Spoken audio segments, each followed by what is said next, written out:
rolling. To trim or not to trim? I get asked that about a mop jig all the time. Probably the most often question I get asked nowadays.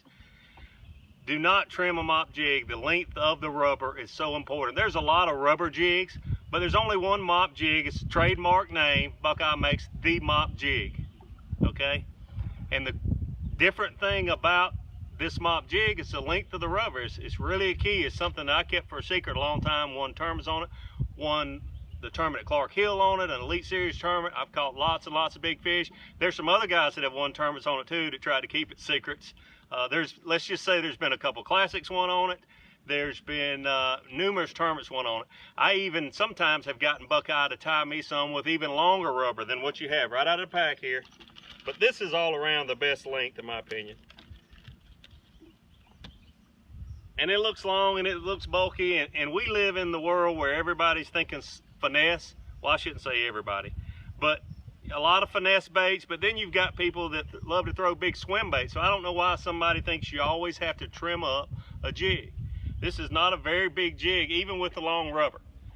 The only time I trim this mop jig is if I'm really trying to skip way back up under, say, these cypress trees, a boat dock, willow trees, buckbrush, whatever it might be. The only time I trim this jig, I might trim it up just a little bit, maybe about an inch off of this, because with the length of the rubber, it wants to grab and it doesn't let you skip this bait 20 or 30 feet back up under something. But I can skip it pretty good with the length on there, and I want to leave that on there, whether it's the football head jig or this casting mop jig, the mini mop jig. Coming out soon with a heavy cover mop jig. It's got a super big hook in it and a little different head design.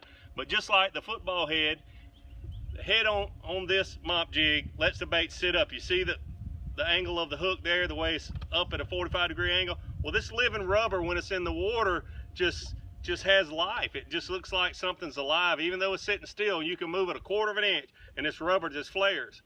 And silicone just does not do that. There's a little silicone on these jigs to give it some color. And I like to rig it. Got a bag of flapping hogs here. And I fish this flapping hog just like it is right out of the pack when I'm Texas rigging it. And that's what I do a lot of the time. But on a mop jig, because you have so much bulk with the rubber, I still love this flapping hog, but I trim a little bit of this off. So I've got like so.